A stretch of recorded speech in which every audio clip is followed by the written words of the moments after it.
Hello and welcome to episode 325 325 of the DCP podcast with our new host, True Vanguard. True Vanguard, why did you replace Tafti? Well, Tafti was telling me that Destiny is just not his thing anymore, and he wants to replace himself with somebody who's almost as good looking, almost as charming, but more knowledgeable about Destiny. And I came close on all three of those things. So here I am. All right. Woo! Woo! Well, welcome. Woo. Thank you for joining us. Thanks for Very having me. excited to have you here. To be serious about Tafti for a second, because I know you guys are going to be like, Do we oh have to my be God, I serious?" can't believe it. Just for a teeny bit of time. Tafti does have some personal things that he's dealing with at the moment. He is fine. Don't panic. But he's going to be busy dealing with personal stuff for a little bit. But he will be joining us, hopefully ASAP. And TV and Lego are not replacing Tafti. We talked about adding more rotating co-hosts for a long time because DCP and Planet Destiny was always 5 hosts. So we were like, Minimum. let's minimum, yeah, sometimes like 8. So we wanted to kind of get back from, get some more voices from the community. So that's why TV and Lego are here. It was gonna be Tafti TV Lego. Yeah, they were like, slaps roof. You know how many co-hosts I can fit in this bad boy? So Very hopefully nice. we'll get Tafti soon, but he's just dealing with some personal stuff. So don't panic, That's right. don't riot. He's Put your torches away. going to visit his ex-wife at Nakatomi Plaza in California. Yeah. It was a nice Christmas kind of celebration. Unfortunately, it looks like terrorists have taken over. So he's going to have to deal with that right quick.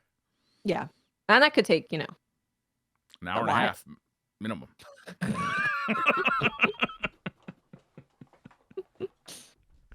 Very nice. I'm actually excited to have you on. It's nice to have some new perspectives on the show regularly. I think that, we've spent so long together that I think sometimes our perspectives have kind of just merged. We've argued our perspectives into a fine edge where we all kind of think the same thing now. We're also all lore masters. How's your lore going over there, TV? My lord, I've been slipping this season. I really my routine used to be, honestly, in the mornings when I'm getting ready, I'd have lore videos on because I don't want to watch PvP stuff. I stare at PvP gameplay with my own editing and all that stuff all week.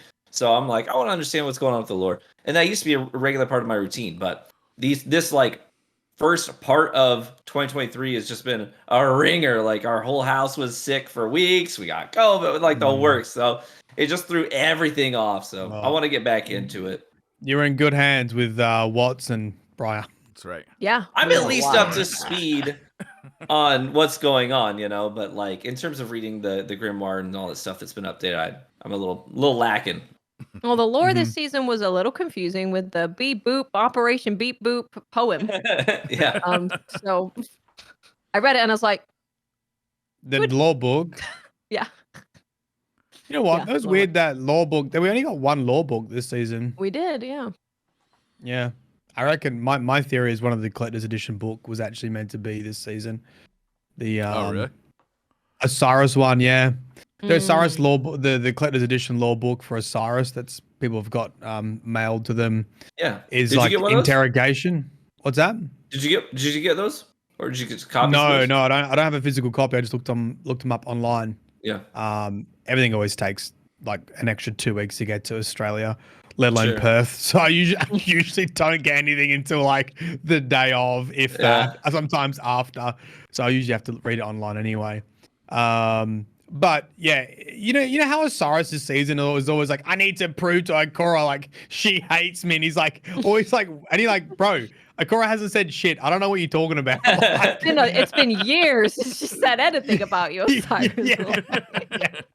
Well, in this lore book, it sort of gives context to that because Ikora does his field readiness assessment for Osiris, and then over multiple days, and so that's where this tension comes from. So it almost seems like that book should have been part of this season, but probably got put into collector's edition because there's also other stuff in there that makes more sense for Lightfall as well. I don't know if you remember this. The last time y'all had me on was before like right before this season came out, season Seraph. And that was one of the things that we talked about. I literally asked you, I said, do you think Osiris is going to have to like earn back his good favor after he was exiled? They finally let him back in, and to be a part of things again. And what happens? Freaking he's, possessed by Savathun, and our greatest mortal enemy gets access to all of our most classified information. So is he going to have to earn his place back? And so it was kind of interesting going into the season, and you get in the dungeon, Osiris giving you that monologue, like I really need this, Guardian. I need this, guys. Yeah. You're already a lore master too. Jeez, you guys have been spoiled now for the lore. So many lore masters on this podcast. Got them. I don't know about all that. So I gotta say, I was pretty this week. excited by like kind of the season ending. Like, Yes. the mission was okay, but the last cutscene was pretty outstanding. Can we spoil it? Oh, Like, yeah. is that okay? Can we just talk about what happened? Well, Bungie did, so sure. Okay. Yeah, All right. Bungie tweeted it out and put like the full cutscene like a minute after it launched. Oh, really? Yeah, the that's On comments of that were YouTube, great. Twitter, yeah. Well, okay, I don't want to harbor on this, but that sort of did annoy me. Yeah. It annoyed me a little bit too. Yeah, like wait a little bit. I think that's the last time Waiting they'll let 11 Paul weeks. Tassi have the login information for their Bungie account. Now they're not gonna let Tassi tweet anymore. They drag us along for like 11 weeks, right? Yeah. And then all of a sudden in a rush to release the end cutscene before you get to play it.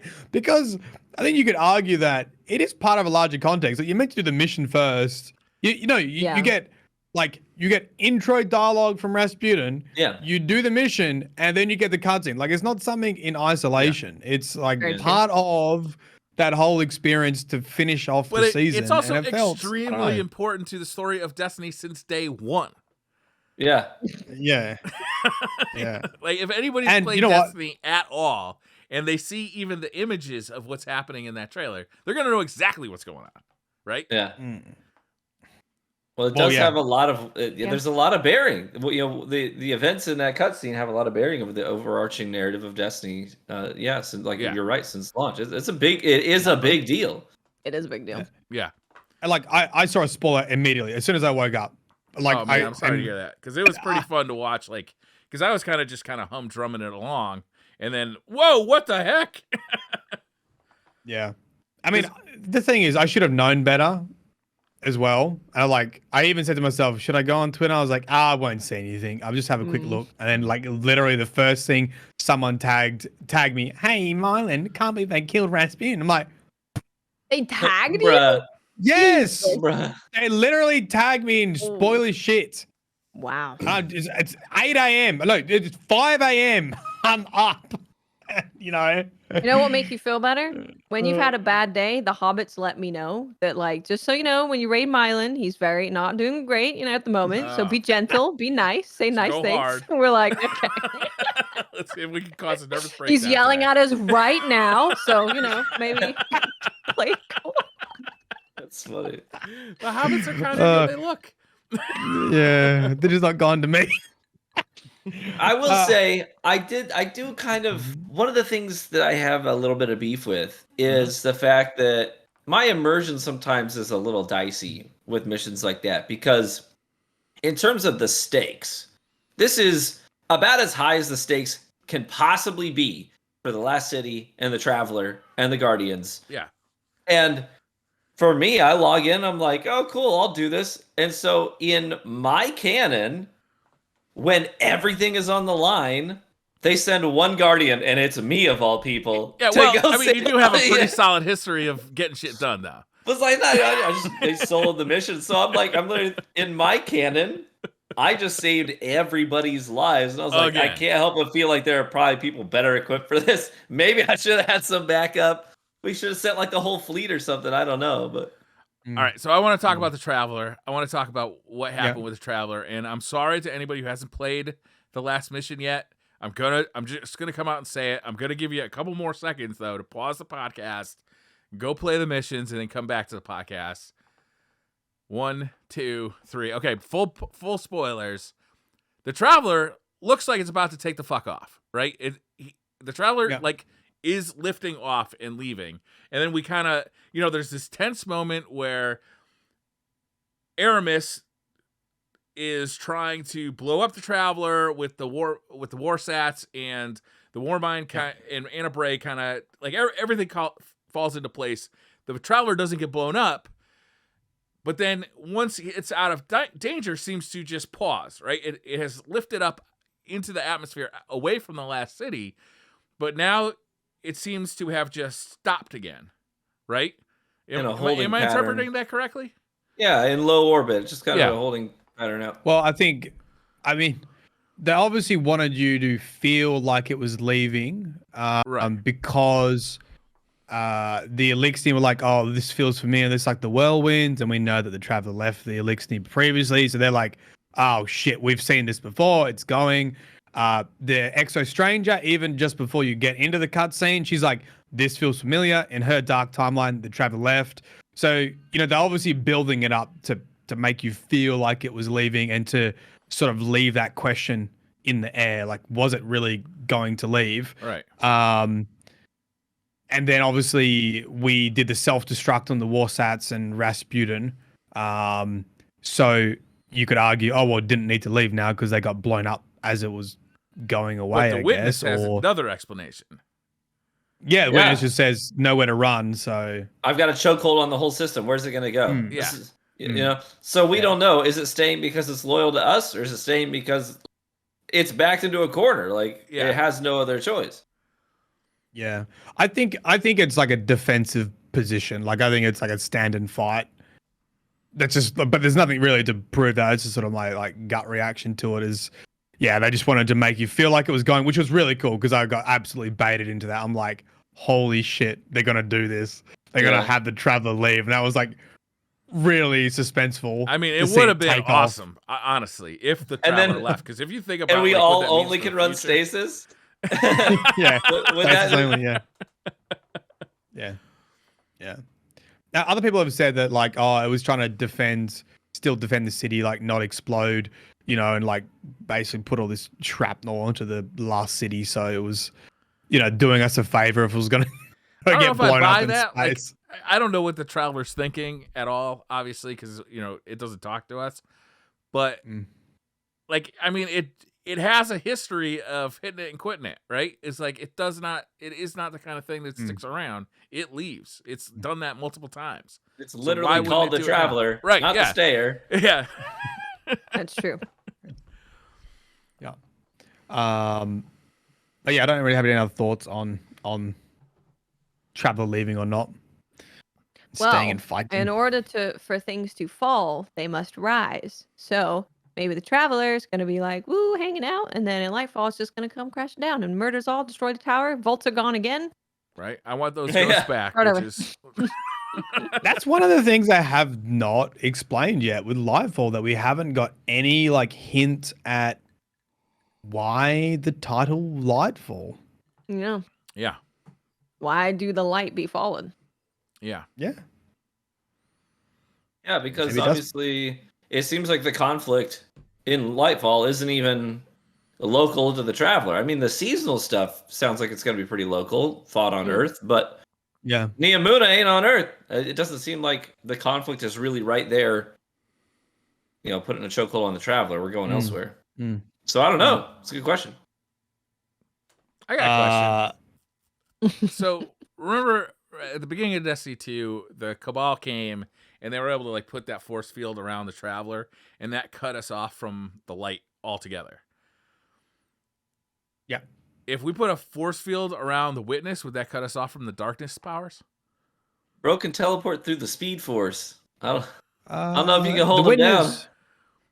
The Witness is not really... the Witness is using darkness like we use a light. He's not like the source of darkness. Right. Is the Traveler the source of light? No, but it's like relayed through the Traveler, which then goes through the Ghost to us. So it's like our mechanism to like manipulate the light, I guess. So we still don't have like an equal object to the Traveler on the dark side. We haven't seen that yet. No, not really. No, I think at first people would have thought it was the pyramid ships, but they just seemed like a fleet, really, rather than something emanating darkness. Right, not necessarily a source of power, but Yeah. We only have like the unveiling law book, which has the Gardener and the Winnower, which is like these cosmic forces, opposing forces of light and darkness. Mm-hmm. But I don't think anything really on the Traveler's level. I think Blackheart maybe back in the day. Blackheart back in the day is probably pretty close because that gave darkness powers to Vex and that. Similar to the Traveler giving light powers. And who is it specifically? Do we know who we communed with at the end of the Shadowkeep DLC? You get through that whole storyline. At the very end of that, you are sort of in the Black Guarding, speaking with an entity that shows itself as a form of you. Your doppelganger. That's the witness. You would say that's the witness. You would say that's the witness that we're speaking to directly there? Yeah. Yeah. I'm pretty sure there's a bunch of stuff that connects that all together. The whole salvation is like very much associated with the witness. Can you guys remind me of what they've announced for titles? It's Lightfall. Is it Final Shape? Final Shape is the last one after that they've announced. Yeah. Of the Light Dark Dark Saga. Yeah. Because it does occur to me that there could be like we could defeat the witness, and then there's like another badass darkness thing. Dude, I do we don't- know honestly like don't- the I witness honestly is the don't big know. boss? Is there a bigger boss above the boss? Well, after what do we have today? The Vidoc. I thought we would probably take on the witness in Lightfall, but I feel like that's not the case because I said something like, "You will interact with the witness." I'm like, huh? There was something like weird wording. It wasn't like something like you must defeat the witness. Yeah, it's not like you're throwing humanity. down. Yeah. It seems like Calus is really sort of the big bad, right? Yeah. So I'm thinking witness is going to be pushed back until the end of the saga, essentially, like Final Shape, maybe. Yeah. I don't know.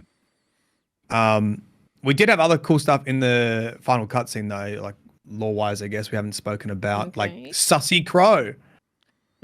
Crow standing there being. What's and the Briar's thoughts on like, Crow? Sussy Looking Crow, weird. you say? Huh? Sussy Crow. Yeah. Whoever could have seen? What kind of genius could have seen that coming? What did you guys think when you saw Crow? I wanted to shoot him like normal. No. Like no. My initial thought was, what's he doing there? He's just like standing there alone by the Schnell building, staring at stuff. So I was like, what's that about? And then he just kind of left. And like, that feels, they wouldn't show him for no reason, right? And the only thing he did was him be by himself, away from everyone else. When everyone else is shown together, bonding together and watching this thing happen, and he's kind of far away, which seems on purpose. So, how does that read? Is he aloof? Is he indifferent towards what's happening? But all of his backstory, correct me if I'm wrong, Mylan, he has this a deeper relationship or reliance on the Traveler. He speaks about it very reverently.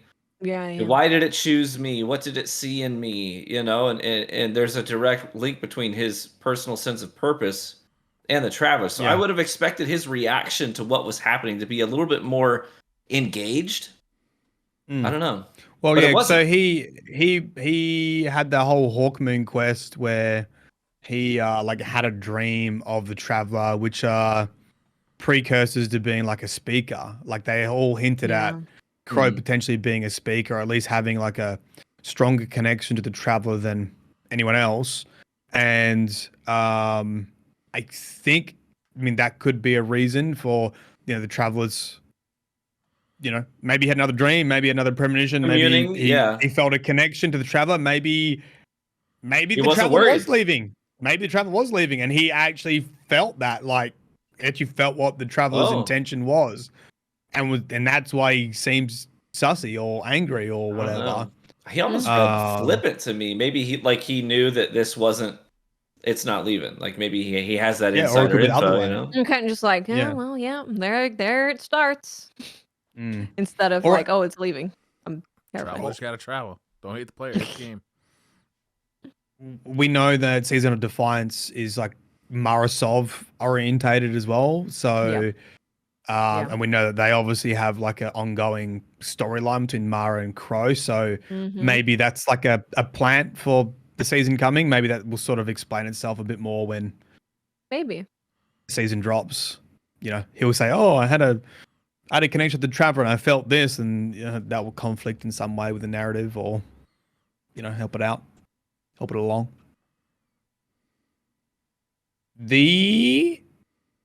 Some of the best lore actually came after with Rasputin as well.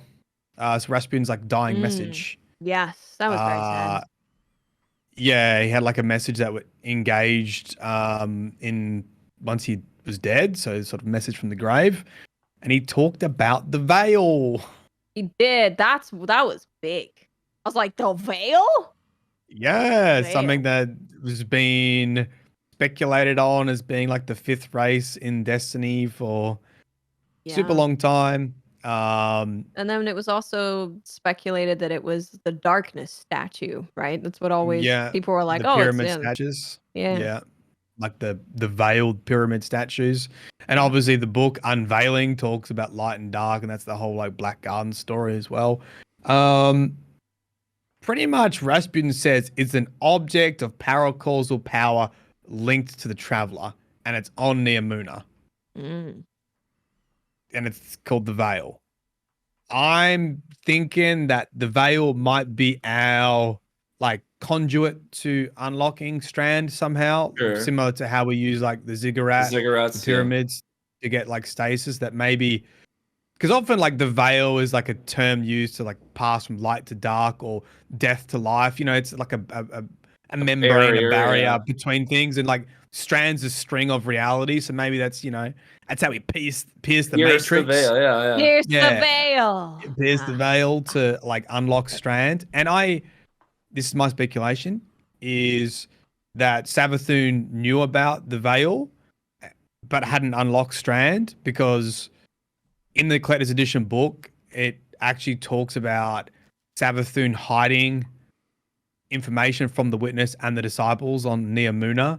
And I think they're going to like link that stuff together, because Savathun wanted a contingency plan to take out the Witness. And I think it's probably to do with the veil. That's my big, very interesting. Theory. Yeah. Very nice. I'm just gonna keep talking to him. Tell me to shut up. What else I got? Give us the lore. Neomuna. Apparently Osiris has the coordinates now. That's said in whenever they do these big updates, they update the in-game dialogue as well. And if you do a heist mission, Osiris is like, I've got the coordinates now for Neomuna. So really? We seem to like have the location or the roundabouts location of where Neomuna is. Yeah. From Rasputin being restored. So who's gonna get there first? Are we gonna get there first, or no? The enemy's already there, right? Because it's a city under siege. So when we get there, Calus is already. See, I thought that too, right? But the Vidoc showed all the Black Fleet and the pyramid ships like at Earth.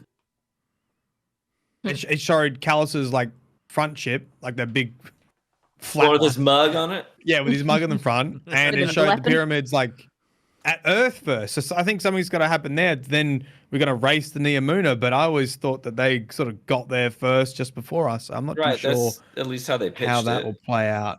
Yeah. Other really cool thing, Exo Stranger breaking the time loop, because they updated the in-game dialogue again and sort of hinted at like this is as far as the Exo Stranger's ever been. She doesn't know what comes next. So if you're unfamiliar with her backstory, she's always trying to save her sister Anna Bray and keeps stuffing it up, and Anna Bray becomes evil or kills her or whatever, and she basically gets reset in this time loop, and she's like forced to relive it.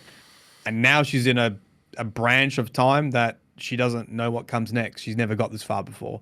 So that's like really nice when you see that cutscene where she like hugs her sister, you know.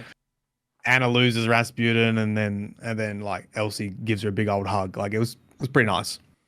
It was. It made me a lot more emotional than I thought it would. That whole thing. Yeah. Mhm. I mean, it's a big deal, but I've never been like super connected to the whole Rasputin storyline thing. But yeah, it was an emotional cutscene. All of it. Very emotional. And What- finally, did my I little just bit. miss that go on. Neomuna is like a golden age city?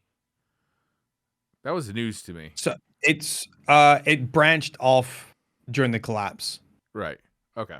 So But it's like the new dungeon was basically an AI that sent off a ship to escape the collapse, and like as the collapse was happening, this ship crash landed on Neomuna and it developed into Neomuna. Oh, okay. So it wasn't like that wasn't like a colony during the No, Age. no, Oh, it wasn't okay. like a previous colony. Yeah, it's just been hidden since then. So where are all Robo- the people? Like, are they all? Have they gone to ground? Like, where are all the inhabitants of Well- the city holding out then? Because it looks pretty empty, like a ghost city in all the cutscenes. Okay, so I did go to the like private preview thing of Lightfall. Bungie had like a couple events that you could attend. I don't think this is India. It's not. You know, I'll just yeah, let's just leave it. Yeah. The other things that they were saying is like they have spoken about the people fleeing and that kind of stuff anyway, and not being the city, like because it's been under attack. So I think that's the explanation for them not being there. But there is other stuff going on there that explains some of the civilians, which you'll see when you get into Neomuna. The other cool thing is Robo Dog got a bit of a lore update. So the bit which I now feel bad for complaining about not having lore. So Maybe that's why there's Lorem Island. You made it happen. That's like, crap, write something real quick. the last entry is in the lore book for this season is it explains how we got hold of Rasputin's like dear diary, because they're all like Rasputin's internal thoughts, and they've all been like, you know, restricted from people reading them. And the last one's like, Robo Dog is the messenger and like delivers the messages to Anna Bray so she can like read Rasputin's diary essentially. And so like Robo Dog reminds her of Rasputin. They don't have email? Which is Aw. very What a nice. good boy. Yeah. Yeah, good boy protocol. Messenger I dog. got him, so Yeah. hopefully she doesn't miss They him don't too have text much. messaging or email. No, yeah, Warmind, that's the most the greatest artificial intelligence in the universe. Couldn't work out how to send an Carry email. this message to my friend. Okay. Created before Robo leg Dog. because it's Yeah. the future. It's more meaningful that way, you know? Sure. Yeah. You get an email, it's pretty unexciting. Also, Freaking no one a robot checks their dog. email. Kind of true. That's true. If a Robo Dog showed up at your house, you would check it. I would Yeah. definitely. You're like, I would oh. definitely This want to know feels what important. I had to say. This feels important, yeah. There you go. That's all me. That's me lore breakdown for the That's cutscene your and lore, like this week. everybody. Yeah. Your final lore before Lightfall. No, I've still got another Savathun video coming out. Bing bong.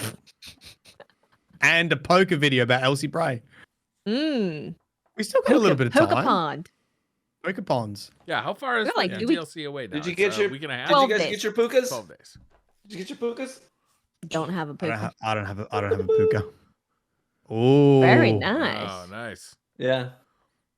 That was Very good. That was quality. I named mine Frederick. Nice. That's a Frederick. classic Frederick, name. nice. Yeah. Classy for a classy fish. That's right.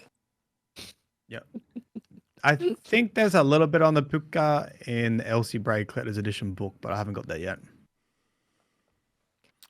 Well, after the cutscene thingy majig and the mission, we had the Vidoc. The Vidoc state of the game. Like, there's The so state much. of the game was first, then it was the Vidoc. Yeah. Okay. Yeah. State of the Yeah. game. All I remember is being like, Oh, That was a lot of words.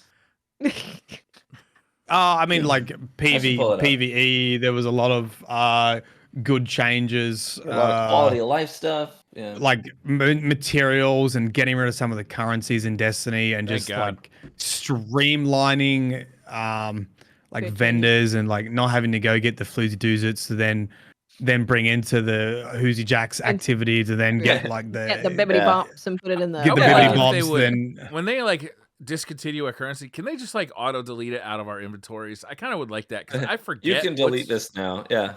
I forget what's like been Yeah, kind of same. discontinued, and then I just kind of end up keeping stuff forever because I Yeah. just forget like, is this a current thing that I need to be? They at keeping? least update the text to let you know you can discard this. But it would be nice if it auto deleted. Yeah.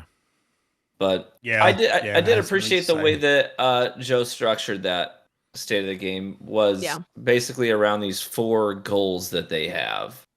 To expand player imaginations, bring challenge back to Destiny, which there was a lot on that one that I was pretty excited about. Oh, yeah. That was They good. hit a lot of good notes. Enrich our content and connect our guardians. Those are the 4 sort of goals. And so everything that he talked about related to one of those. A lot of good, some that's rather underwhelming for certain parts of the community. PvP. Well, Gambit more so. Not a Gambit. blip, not a single word. Oh. Now, did I dream that they were Both going to of the make Gambit Gambiteers maps? are going to be No. so upset. They responded on Twitter because Paul Tassi was like, "You guys didn't talk about Gambit," They're like, and I'm what? pretty sure they said they were going to make Talk about Gambit what? map. They said, Gam, what is this? I'm pretty sure it was like we're trying to get people on board to make Gambit maps or something. Which, let me translate Really? that for you as a PvP player. If they are telling you now, yeah, I think we're going to try and get some people on that. Final shape.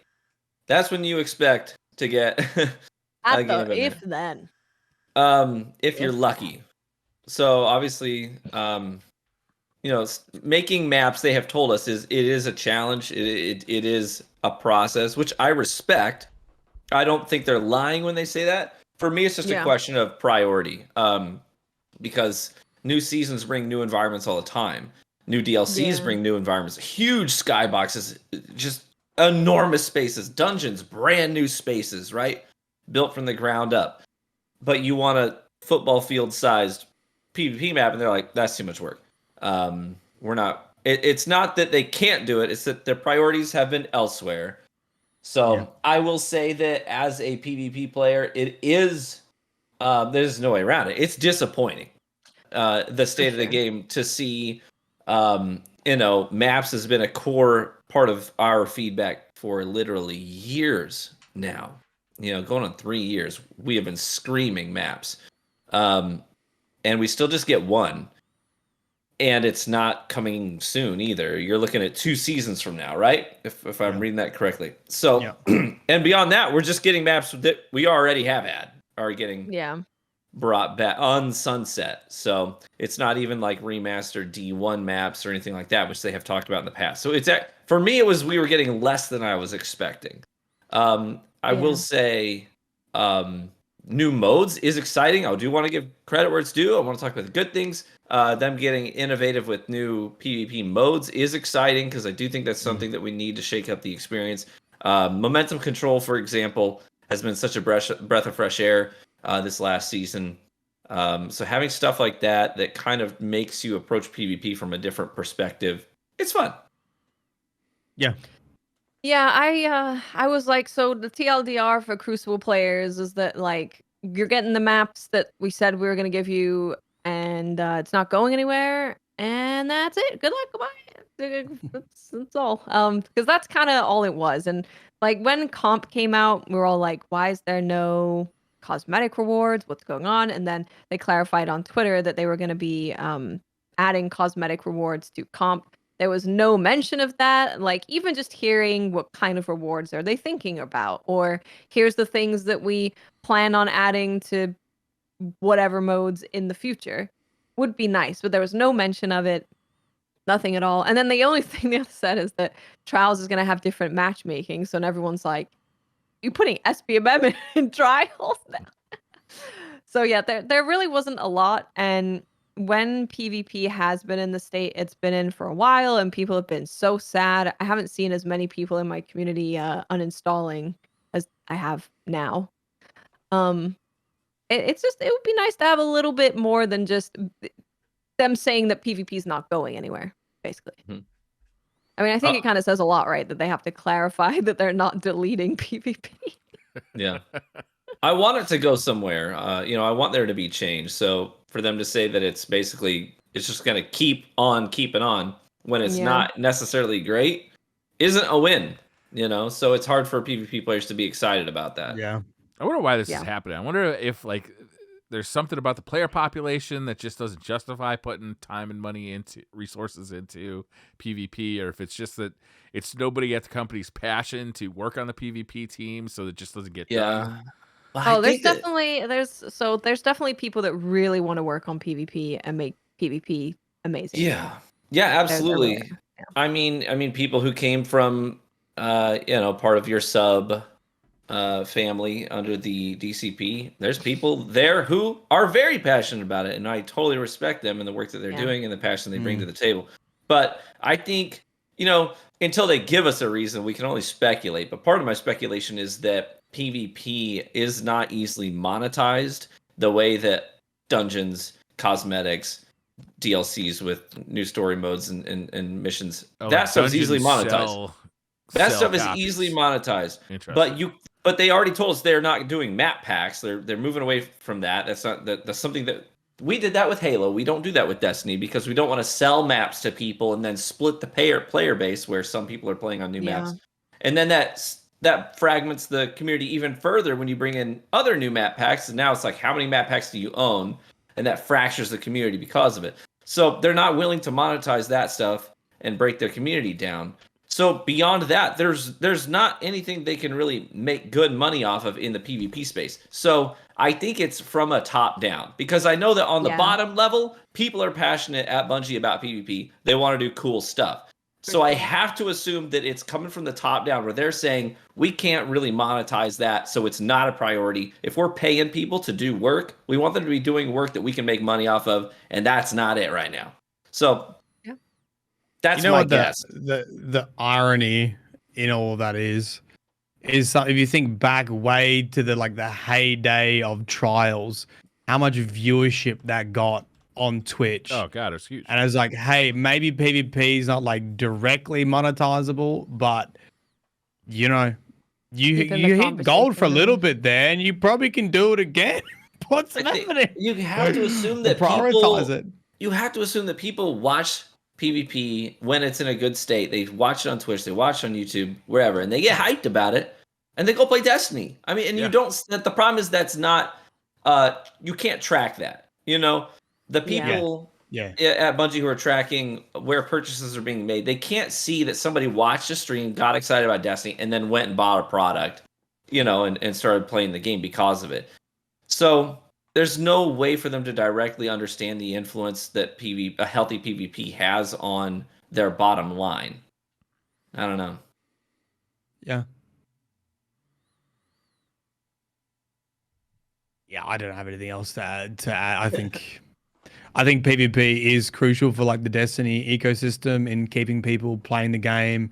I think it adds, it encourages you to go do PvE to get the gear you want to have in PvP, and then PvP is not in a good state. You do break that loop for a lot of people, and every season they introduce new PvE spaces, new playable spaces, but they don't for maps, and it does feel underwhelming even as a non-PvP player.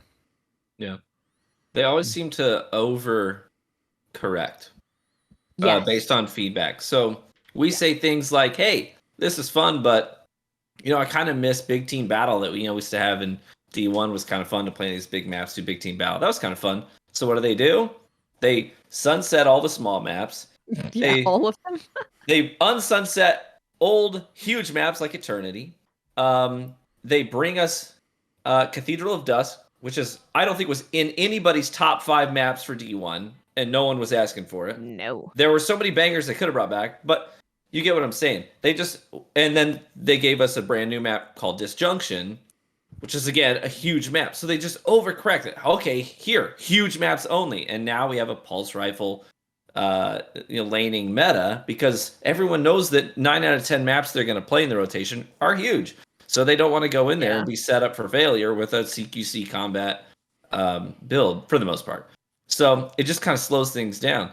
And they've done that so many times with some of the feedback. Like we say, hey, we're having fun, but maybe we could tune the lobby balancing a little bit so it doesn't prey on the lowest skilled in the lobby, always getting paired with the highest skilled, so that the lower skilled players are only playing against a team of people better than them. That's probably not fun for them. Maybe we rework how we do lobby balancing. And so they say, okay, skill-based matchmaking.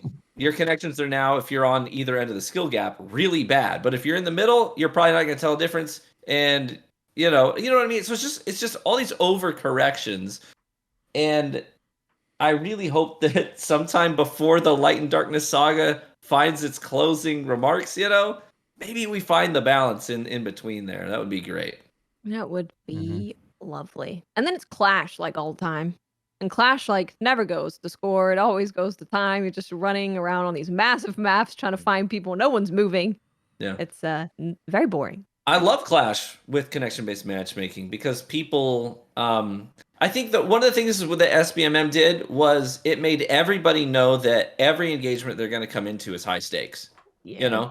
So they're willing to take less risks. People aren't playing as reckless. They're not playing as dynamic.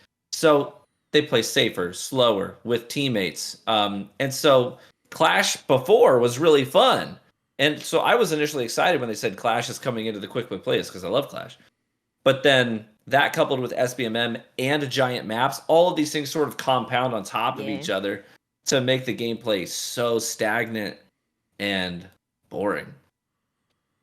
And it makes me so sad that they got rid of Anomaly and Cauldron, like those maps from Control, and then they put Clash and Control together, and now they're gone from Clash because it's the same playlist. So that was also made me sad.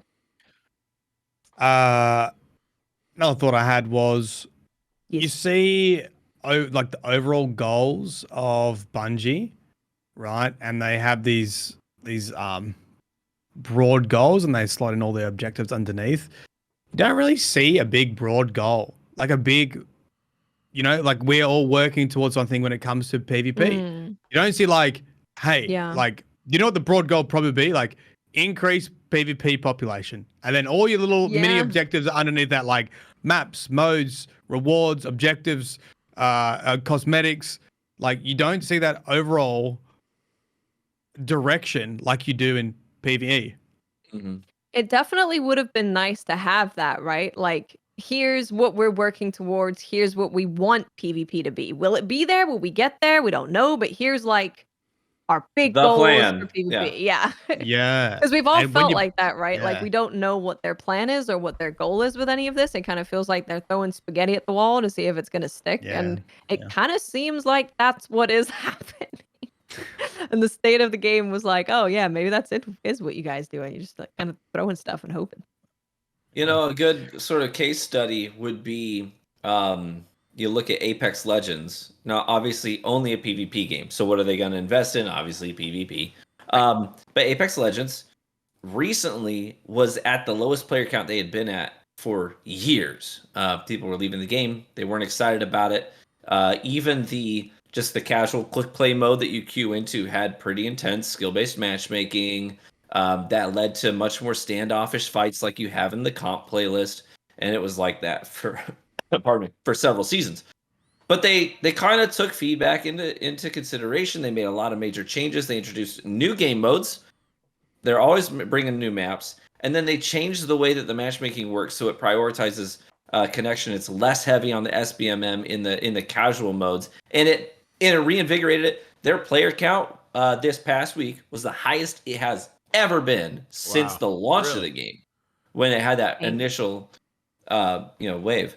So it's kind of cool to see some devs like take those risks, because I think that SBMM has been like the standard for a lot of shooters lately. You saw it in Halo, we saw it in Apex, we saw it in Overwatch, Modern Warfare 2, and when I say SBMM, I know everybody has really maybe reactive feelings towards that term, but just know that I mean it's a broad category. SBMM Yeah. has a lot of different iterations, a lot of different forms, and is implemented in different ways. So it's not like an exact thing. It's just a category of a matchmaking type. But anyways, so I think that seeing Apex Legends take off, maybe that'll spur some other developers to think, hey, maybe we should experiment with this too and see where we can take it. Yeah. Yeah. It's gotta be a better middle ground for sure. Yeah. Apart from the PvP, the rest of the And Gambit Joker not off being there. was And Gambit. yeah, it was I get it. That's a +1 in my book. So no, it's a joke. It's a joke.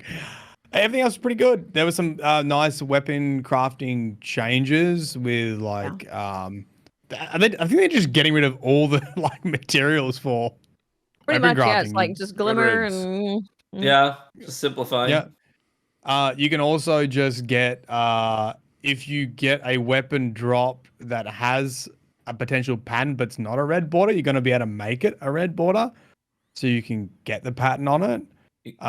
You're only going to get patterns dropped for patterns you need, so you're not going to get like random red borders for stuff you don't need as well. Because you don't need that currency anymore. Yeah, there's no reason to have them. Yeah, and they're also going to make the raid adept weapons more potent And enhanceable. Enhanceable, yeah. So they're not worse than enhanced perks, basically. Yeah. So there's a reason to go grind your random drops, and you should be able to get the crafted weapons a bit easier as well. So that's good. I know a lot of people said, and even in chat right now, some people saying less crafted weapons sounds like bad news to them. I totally understand that. I think a lot of people really enjoy the grind of chasing down all those red borders and ticking off all those boxes on their patterns unlocked. But personally, I can't speak for everybody. That's kind of a relief. Like, there are so many craftable weapons every season now, and it can take 2 months sometimes to intentionally unlock all of those crafting patterns. And so I kind of appreciate that because it alleviates some of the pressure to do things I don't always feel like doing. You know what I mean? I don't always want to do the seasonal content, but if I want my patterns, I got to live in the seasonal content for a long time to get all those things unlocked. So I don't know. For me, it's a little bit of a relief. I'd rather have not a lot fewer, but just a little bit shorter list every season. Yeah, I had very mixed reactions in my Twitch chat about this, and crafting is so divisive. The people like love it or hate it and will like absolutely go to war about crafting. And people were pretty upset with like less crafting. However, I think it was in this TWAB they talked about what would be craftable, did they not? And it's here it is. It seems pretty like similar to what we've already got. They said season 20, what will be craftable is seasonal weapons, which is like now, Neomuna weapons, and base raid weapons. And then the season after is still seasonal weapons are craftable, and then raid reprise weapons would be craftable. So pretty similar. I don't know. It doesn't seem like a huge amount less. So, and I think it's just about balancing that crafting and making sure there's loot to chase if you want to grind something that is on par with your fully crafted weapons as well. Seems similar to me. Yeah. Okay. What else we got? We had Vidoc. the Vidoc. The Vidoc. So one thing I want to bring up just really quick was kind of what they said at the end of the Vidoc, and that was when they were talking about the end of the Light and Dark saga.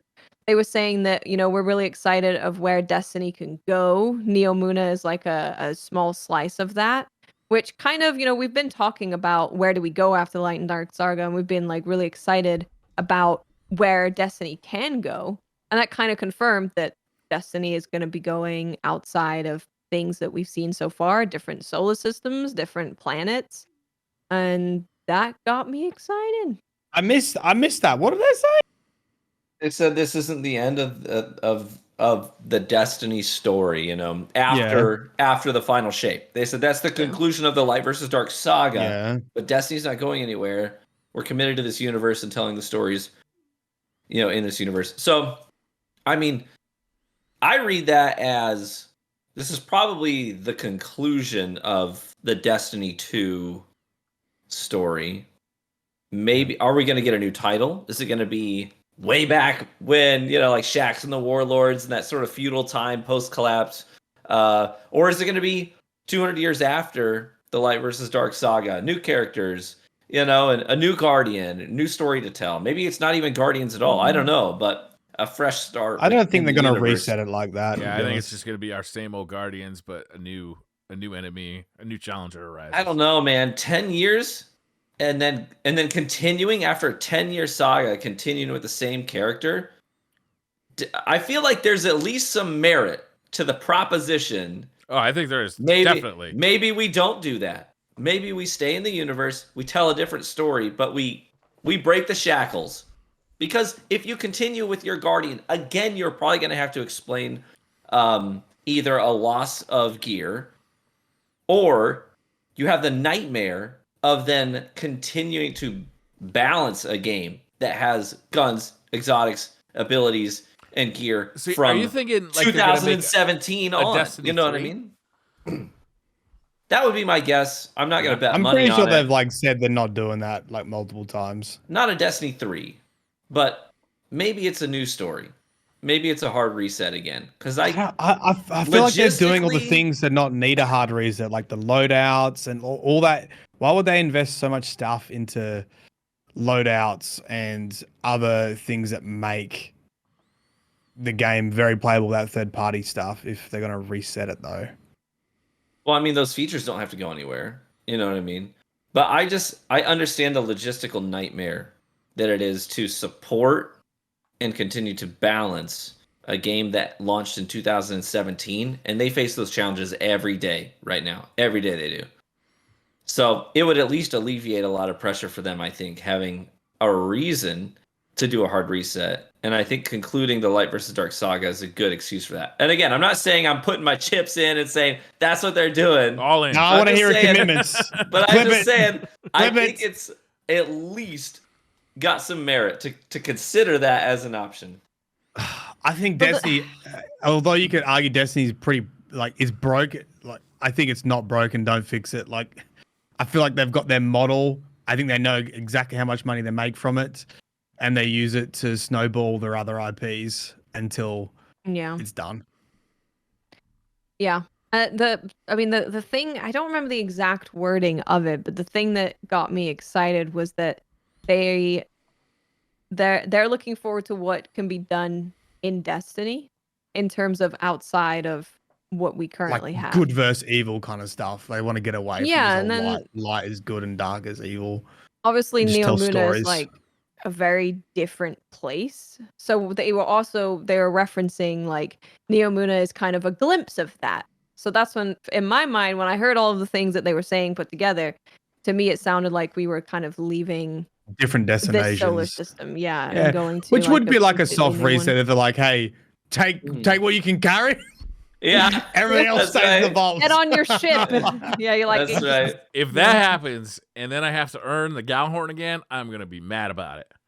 You're not going If to there's a earn the quest Gallhorn again, Brian. in You're gonna have another to buy the galaxy. Gallhorn Yeah. again. If there's a quest in another galaxy to get, I don't know, the last word, I'll be like, come on.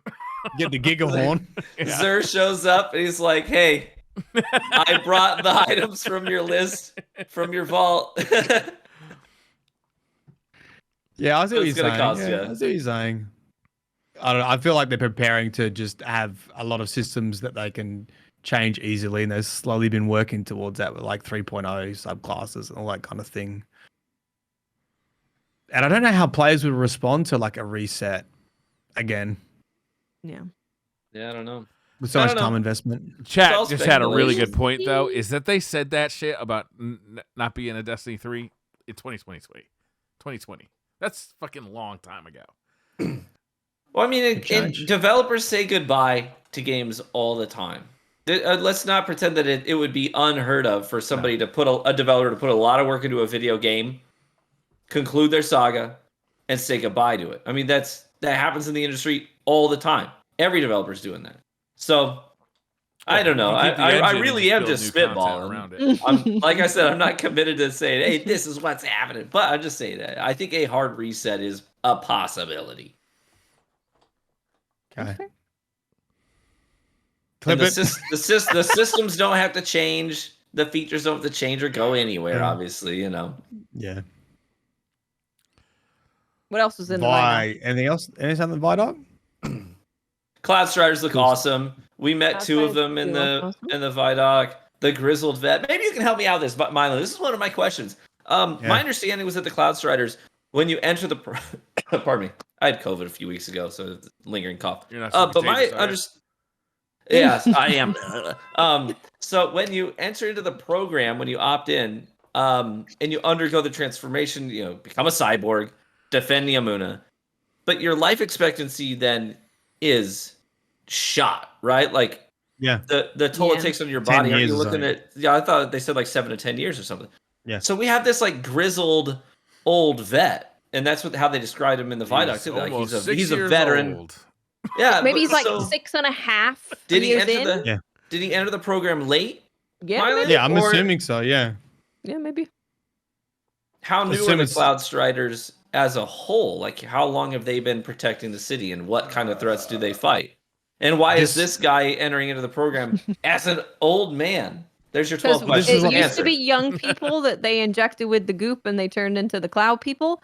But this time they were like, we're getting everyone because we need troops, including babies. There might be a baby Cloud Strider out there. I sure Riding hope the- so. That's what the cloud. Puka Pond is. It's a Care pre-hatched center. baby Cloud Strider. Daycare for baby striders. Yeah, I think Paul Tassi covered this because it was also sort of mentioned to us in the preview, or the private preview thing. Vex had known about Neomuna for quite a while, and they had been attacking. I think Cloud Striders were a defense against the Vex. Okay. So there'll be a bit of a story there. But yeah, I do think that the older Cloud Striders, you know, he's went into the program old. Unless they age really quickly, maybe. Maybe. That's possible. Yeah.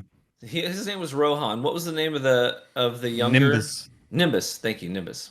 Nimbus, like Goku's. Yeah, they've got cloud. that sort of Silver Surfer vibe going on. Yeah, big time. They do look cool.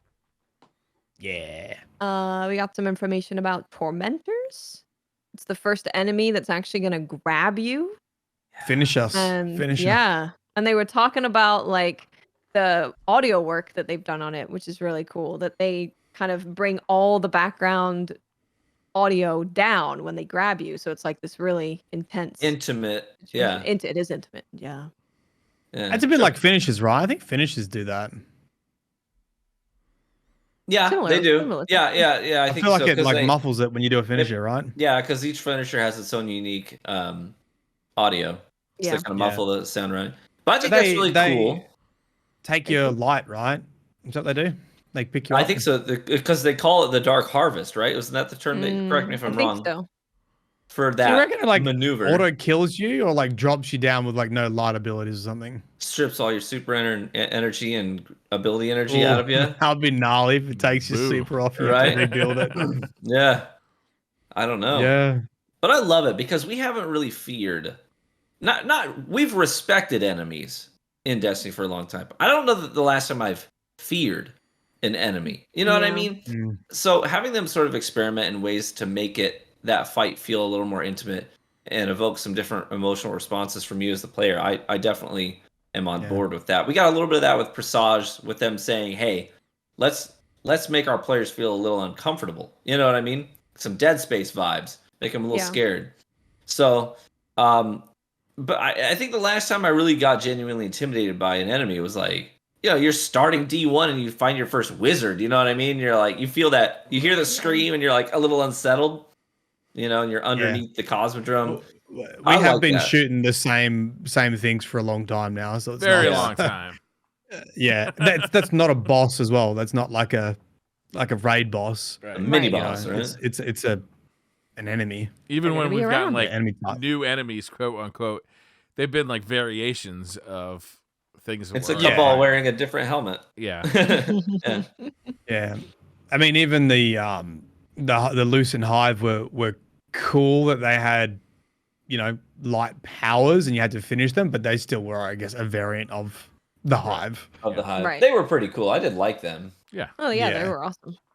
Yeah, they were good. What else was in Vidoc? Who took notes? There's so much. There was too much information I overload. didn't take any notes. Didn't they put notes right in the TWAB? I'm the guest. Y'all are supposed to have it together. Yeah, but the First time? you're a co-host now. Oh, there was a bunch about loadouts. But They showed some of that off. They showed off the commendation as well. Mm-hmm. That screen was Guardian pretty cool. ranks. Yeah. Yeah, and it showed like raid summary or something at the end, which is Potentially raid summary. Yeah. Yeah. curious. Yep. I mean, you'll be able to. I'm pretty sure they've already said this. When you load in, if you've already done a bunch of stuff, like if you're like a veteran player, your Guardian rank's gonna like fly up pretty quick. You just be able to tick a whole bunch of stuff off and go to rank 5 or 6 or something like that almost straight away. And then other players will obviously go through the motions to get their Guardian rank up. And the loadout screen looks like your customization screen, so you can like see basically everything in there. You can see what artifacts you've unlocked. So you've got the the anti-barriers and that will be on that screen as well. And yeah, I think we've talked about loadouts before. I don't think there's anything crazy different in the Vidoc with loadouts. No. It's all stuff was covered. But it was cool at least to see the screens in real Yeah. time being used and kind of understand how that's going to be implemented a little bit better. Yeah, if you slow it down, you can see the perks, like the armor charges and how it all works, which is like so much more flexibility with your loadouts now. Like the one they hovered over is pretty much like Font of Might, which typically you would have to have like some sort of well generation and then pick up the well. But now it's like you just put that one thing on and it literally gives you the charge and it gives you the damage buff. So you don't need to use up 2 slots. So I'm pretty excited for loadouts. Absolutely. Mm. We also got a look at the supers in action again, which was cool to see them a bit more, like how it's going to look like when you as a player pop the super. So that was very nice to see. Still look cool. Still looks exciting. Well, I will say for the Titans, I'm not even a Titan main, but I was excited about the Titan super because one of the problems that you have with the melee-based Titan supers like Fist of Havoc is closing the gap on players these days is hard because there's so many different ways to move in this game right now. So no one's running Fist of Havoc anymore. They're all doing Code of the Missile, Yeah. Thunder Crash. But the lumbering super, no one's doing that. You don't see those in PvP anymore because you just can't get close enough. But with the Strand super, with the Berserker, they have the heavy attack that suspends enemies from a distance. So you can suspend them up in the air, and then you run up to them, and then you slash them to pieces. So that's going to make that super a lot more usable in PvP, I think. Oh, yeah, definitely. I would think so. Yeah, and they're giving a buff to roaming supers too, so They are, yeah. yeah. That will be Andy. Seeing the grapple and things they were doing with the grapple was very cool, like hooking onto a ship, an enemy ship, and flying with it, hooking onto a sparrow and flying with it. That is the number one thing I'm most excited about. Did you see the clip where one of the other Guardians, like, it looks like maybe like the GL, like launched a projectile, and then the Hunter grappled to the projectile. Really?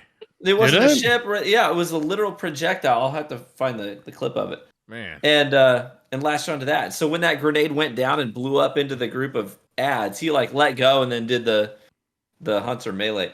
It was real cool. Yeah, the grapple melee is very cool. Yeah, the melee is like it is a grapple melee. Like it's right. Yeah. Hitting the melee at the end of the grapple, which does like a strand grapple melee rather than what else you would use. And that looks really fun to do. Does look really fun. That's all I'm gonna do, I think. Grapple melee. That's it. Yeah. Calus, he's got his bucket on and he's feeling fancy. He's finally his outer appearance matches his inner beauty. Same thing is as ready it's to like the rumble. same thing as Ralk, right? Like he went into a cocoon and had his metamorphosis and Yeah. came glow out up. like that. Yeah, little glow up. Yep. Did he go in like all withered and Yeah, he was pretty busted up, to decrepit? be honest. Yeah. Yeah. Last time we saw him, he was basically on life support in the lore. Straight up, he was. That's what the But didn't he get Leviathan was like doing, was absorbed eating into the planets. ship or something? The Leviathan. Yeah. Yeah. Well, the Leviathan was making the purple juice from eating planets, and like that was keeping him alive. And then, oh yeah, I think you're right. Something else happened to him. He became the flowers. His lifeblood was flower blood. Mm. Flower He blood. could feel your feet tickling his torso as Oh, you he's a ran through feet the guy, ship. huh? Oh I yeah, like that that's what guy. you're talking about. Yeah. Oh yeah, that was the whole plot line of Season of Haunted. Him like transitioning into the Leviathan, right? Yeah. And then we were like, it's too late. He's Right, look at become you the ship. go. 10 points for But- Gryffindor. So Well did the done, Brian. witness like get a syringe and just like suck him out of the ship and Maybe. take him I over to don't the know. cocoon? Put him in the bath, and then he's like, Yeah. okay, I got a bucket. Here's some medals. Wear that. He is a known Yeah, bath so he's lover. Put this on. Yeah. So he's like reborn. Yeah. Okay. Reborn as Bucket Man. We got that whole Reborn like bucket. metamorphosis sort of trend, that whole vibe, that theme running through a lot of stuff right now. The final shape, even the name of that alone, Calus, Ralk, the even the Cloud Striders undergoing a transformation of sorts to become the warriors they are. It's a sort of a theme. Mm-hmm. We're gonna you do transform like into their Bucket themes? people. Hey, Yeah, I'm everyone on gets a board. bucket. We get Surely witness we powers. get like. Surely there will be some disciple themed armor. And we will all just get buckets. I'm in. Has to be. Bring me a bucket. Has to be. Yeah. And the end of the Vidoc appears to be the raid entrance. Oh, interesting. Oh, It's got really? Yeah, it's got the 6 people. You know, when you enter a raid, Yeah. and it's got a little cutscene, Oh, shows no your way, fire I missed that. team. Yeah, I didn't see that Yeah. either. What did it? Right any, at the What end. what number? What can you tell us about it? She's like, Where is this right at? at the end. 1611, 1610. Is it on Neomuna? Yes. yes, it was Neomuna, yeah. Yeah, there's skyscrapers. So Are you we have the finally 6 gonna- Guardians standing there, skyscrapers. We gonna fight Calus? I hope I not. think it's I gonna don't wanna hurt be. Calus. He's my friend. I think it's gonna be Vex.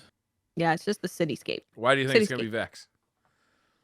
Because they now we know that the found Vex, they were Neomuna. fighting the Vex on Neomuna, and that's what the Cloud Striders were doing. And then Yeah.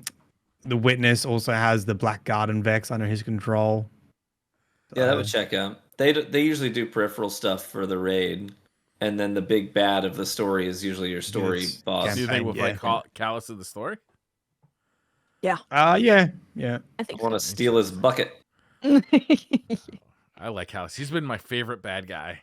You he know is a what would good be baddie. the greatest good baddie. twist is if after we defeat Calus, the next time you go to like Crow's little. You remember his little like where he was squatting in that mission a couple seasons ago, and he even had like a pee bucket.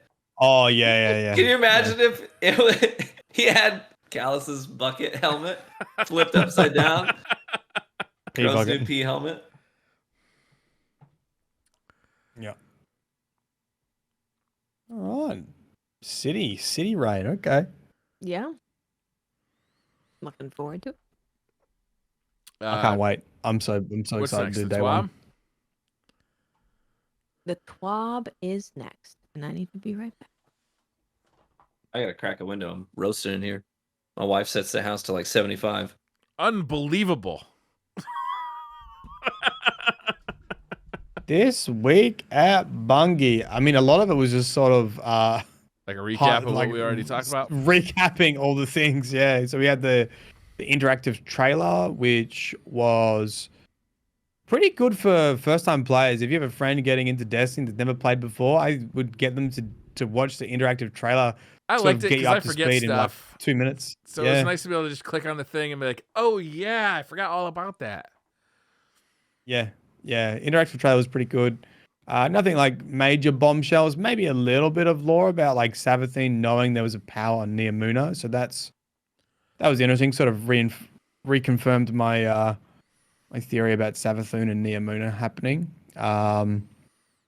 They recapped Joe Blackburn's big post. So I'm sorry. I want to go back to the story a little bit because what the trailer reminded me of, the interactive trailer reminded me of, is that Savathun was picked by the Traveler to get the light. Right? It's like Right.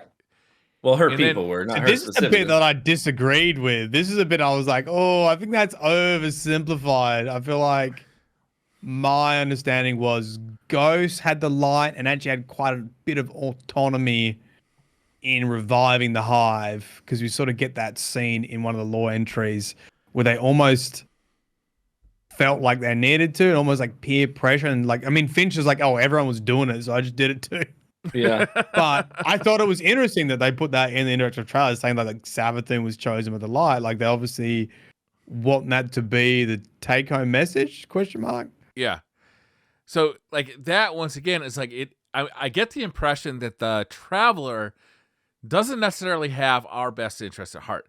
It may have given us this great gift, but it was to protect itself, not to help us, right? And then when it's convenient to give that same gift to Savathun, it's going to do that. And when it's convenient for it to take the fuck off and get out of Dodge, it's going to do that.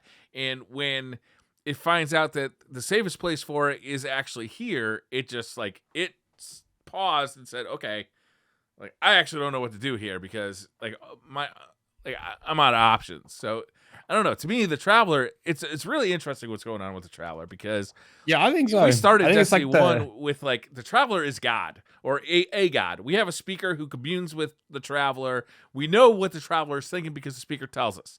And now it's like we have no idea what the Traveler is thinking, and it's really interesting to kind of try and figure it out. Honestly, Try and gauge that relationship. Yeah, I think Yeah. if It'd be anything, nice. I think if anything, the Traveler stays because not because of its commitment to us, but because humanity proves that it is the best capable of wielding the light in a way that will keep the Traveler safe. like its best shot at staying safe. Is Yeah, to stay. I think if anything, it stays committed because it feels safest here. So until it finds another race or devotees that can do a better job at wielding the light than us, I think we are its only shot. Yeah, I think it'd be interesting if they explore the actual intentions of the Traveler. Like, I think that's one of the mysteries of Destiny that's never directly answered it. And I do wonder if they ever will answer it. And it would be interesting if they reveal that. Hey, and maybe Crow's the perfect person to do that, like to reveal the Traveler's true intentions. Like, that would be a great way to sort of use Crow in a plot line like that. That would be a solid way. As much as I don't like Crow, it would be nice to get some clarification. It would be nice to get like some actual answers from the Traveler. And maybe before the end of the Light and Dark saga, maybe we will. I mean, now that you talk about it, I think like that's probably pretty high up there for me to like have resolved, I guess, before Light and Dark saga finishes. Are we gonna commune with like a sentient being within the Traveler, or is the Traveler its own sentient thing? People, I don't know where this came. People have been talking about going inside the Traveler all of a sudden. As soon as it started moving, it was like, hey man, are we going inside the Traveler? I was like, I don't know. There's nothing to suggest. Nothing to suggest that I don't think. But yeah, I think just because it's moved position, people are like, maybe we should go inside. You think maybe we should like get in there? Huh? It's probably Fenchurch in there with everyone's silver microtransactions. You're gonna have to stop me because I'm going. I'm flying my shimmer right up the undercarriage there. Yeah, right. I mean, we have free roam in space. We can fly all over the place. I would definitely be scoping that thing out. Mm-hmm. Yeah, there'd be parties in there all the time. Do? I have literally saved your lives like 1,000 times over. Let me fly into the Traveler. You owe me. That's right. I think I've earned this. Yeah.